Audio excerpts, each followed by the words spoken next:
I put a defender above Pele. I put a guy who scored 13 goals in one World Cup, a record that stood nearly for 70 years, in the middle of the list. And the best player on the greatest team ever assembled?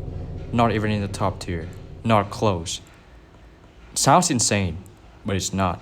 You've just been handed a broken way of looking at this your whole life, and once you see the four criteria I'm about to show you, it's going to make sense.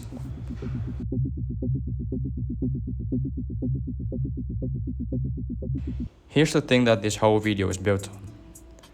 Most people rank World Cup performances based on how much goals did that player score and how well did his team perform. That's it. And that list is broken in three ways. First, it cannot see a defender. A center back literally doesn't exist on it. It thinks whoever happened to be on the best team is the best player. And it rates a striker who padded goals and went home in the group stage over a midfielder who dragged a garbage team to the final. So I'm throwing it out. Every performer on this list answers the same four questions instead. 1. How high did he rise for his positions? Not goals. A keeper and a striker get judged against totally different ceilings. How close did this guy get to the absolute best version of his job? 2. What did the run actually win? The trophy? The stage they reach? The awards? The tournament? Golden ball? Golden boot? Or the team of the tournament? 3. And this is the big one. How much of it was actually him? Was he carrying a bad team on his back? Or was he one of the 11 stars on a machine that would have won anyway? This is the question nobody asks, and it's the one that moves everything on this list. And 4. How well can we even see this tournament? Because I trust 2022 data way more than 1958 footage. And I know for a fact that this system is not perfect, and I want to be upfront about it. This system cannot see off the ball work. Goal share gets weird on low scoring teams. And the old tournaments lean on who won the award back in the day, not advanced stats that didn't exist yet. So I'm telling you that now, not because it weakens the list, but because pretending otherwise is exactly how everyone else gets it wrong. Now watch what happens when you ask the right questions. So let's get into it. Tier 5. So Tier 5 isn't bad players. Every name on this entire list is a legend. Tier 5 is the performances that flatter you, the ones that look incredible on the goal list and fall apart the second you ask question 3. How much was actually him? Alex Alenka, 1994. This man scored 5 goals in a single World Cup game. 5. He finished the tournament tied for the Golden Boot, which sounds like a top tier monster. But here's the kicker. Russians finished 3rd in that group and went home in the first round. 2 of those 5 against Cameroon were penalties. Harry Kane in 2018, a Golden Boot winner also with 6 goals. And before England fans rioted, here's the thing. 3 of those 6 came against Panama, the worst team in the tournament. And 2 of them were penalties. And across the entire World Cup, 573 minutes of football, he scored exactly 1 goal from open play. And that one came off his heel by accident. Now, England reached the semi-final, so I'm not pretending that they went home early. But the Golden Boot is a goal counter, and you can't tell the difference between bending a tournament to your will and tucking away penalties against minnows. Miroslav Klose in 2006, 5 goals, also a Golden Boot, on a host nation that finished 3rd. A beautiful poacher who was carried by a great German side as much as he carried. So, a finisher, not floss. So that's the flaw. If you're already mad, good, save it because it gets worse before it gets better. Tier 4. Tier 4 is genuinely good tournaments that either ran out runway or were one unforgettable moment inside of a full campaign. Eusebio in 66, 9 goals, dragged Portugal to a semi-final. Sandor Kocic and Ferenc Puskás, the 54 Hungary musicians who lit up the group stage and lost the final they were supposed to win. Gerd Müller in 1970, 10 goals, but a semi-final exit on a stacked field. Gary Lineker, 86, also a Golden Boot, and the same 86% goal share known as Alenka on an England side Maradona personally ended in the quarters. Guillermo Stabile, 1930, the very first Golden Boot. And then this guy. Memo Ochoa against Brazil in 2014 might be the greatest single goalkeeping performance I've ever seen. People compared to Gordon Banks, and he was untouchable. So why is he in tier 4? Because this list ranks tournaments, not moments. Ochoa was magic for one night. Meiko got knocked out in the round 16, the 6th straight time by the way, and he won 0 tournament awards. The greatest moment and the greatest campaign are different videos, and this is the campaign list. Tier 3 is where really good lives. Notable output, a real run, some recognition, just not a list topping carry. Mario Kempes won it in 78, Romario won it in 94, Ronaldo Nazario terrorized 98 right up until that final that nobody can explain. Diego Forlan dragged Uruguay all the way to the semifinals and won the Golden Ball as the best player at the whole tournament in 2010. Modric, the engine of Croatia's run to the 2018 final, Golden Ball in the pocket. Salvatore Schillacis in 1990, Bobby Charlton in 66, and a young Messi in 2014. Golden Ball and all. And here's the one that proves my whole point. 13 goals in one World Cup. Nobody, not Pele, not Ronaldo, not Messi, nobody has come within 4 of it in 68 years.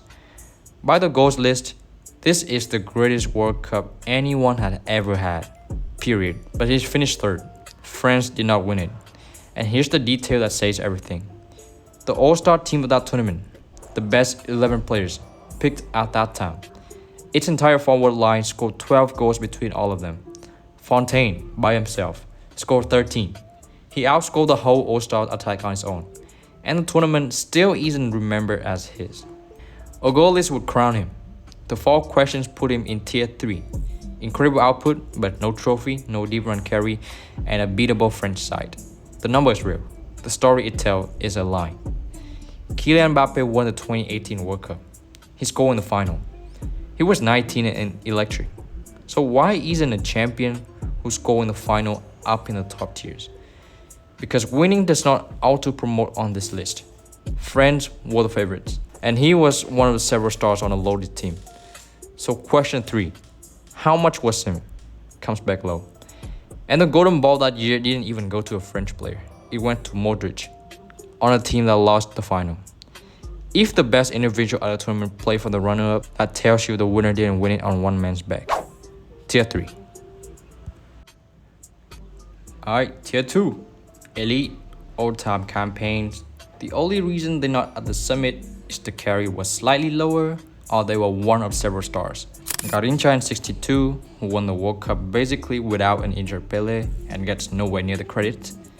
Johan Cruyff inventing modern football in 1974 and losing the final anyway. Paolo Rossi, dead last in form, then 6 goals to win it all in 82. And then we have Zidane in 2006, Golden Ball, dragged France to a final, and then the headbutt. Now, I told you at the very start I put a defender above Pele. Here it is, Fabio Cannavaro in 2006. And here's the data that earns it. Italy conceded 2 goals in 7 games the entire tournament. 1 an own goal. 1 is a Zidane penalty in the final. Through the entire group stage, no opponent scored on them at all. Not one player from open play. Put the ball in Italy's net the whole World Cup. And this is the part that separates the defender from the defense. He did not just anchor it, he was named for it. Silver Ball as the 2nd best player at the whole tournament, team of the tournament, captain, player every single minute, and then he won the 2006 World Player of the Year and the Ballon d'Or as a center back. The world didn't just call him the best defender, it called him the best player, full stop. And that's the recognition that says the credit is his, not just the back force. Which brings us to the name I've been dancing around, the one I've said wasn't in my top tier. Pele, in 1970, the greatest team ever assembled, the most beautiful World Cup ever won, and arguably the greatest player who ever lived, at the peak of his powers. And he's at the top of tier 2, not tier 1, I know. So put the pitchfork down for 10 seconds and watch question 3 do its job. That 1970 Brazil side is the most stacked team in the history of sport, and Pele's share of their goals around 21%, the lowest carry of any top tier scorer on this entire list. He was sublime, but he was one supernova among many on a team that would have won that tournament without any single one of them. So If the greatest player ever isn't Tier 1, so who the hell is? Tier 1 is 3 performances. Just 3. And they all share one thing. The tournament is remembered through them, not their team. Them. They didn't join greatness, they dragged it out of nothing. Ronaldo Nazario, 2002. 2 years removed from a knee injury so bad, people thought he was finished. He comes back, scores 8 goals, both in the finals, and wins Brazil the World Cup. A redemption arc that is the tournament, the carry, the dominance, the trophy. Every question answers loud. Number 1. The performance everything else on this list is measured against. Maradona in 1986. He didn't play on a great team. He was the team. The goal share, the 2 goals against England that broke physics in opposite directions, knockout games he won basically by himself, the golden ball, the trophy. Every single one of the 4 questions maxes out. Highest dog, all of it. That's Tier 1. 3 men who didn't win a World Cup so much as take one. So that's the list. And maybe I'm wrong. But the whole point of doing it with rules instead of vibes is that you can argue with the rules. And it also eliminates human biases. So here's the deal. Tell me which question I weighted wrong, not which player you like, and I'll read every one of them. The greatest performances ever weren't always the ones who won, or the ones who scored the most. They were the ones the whole thing ran through. Hope you enjoy it, and see you in the next one.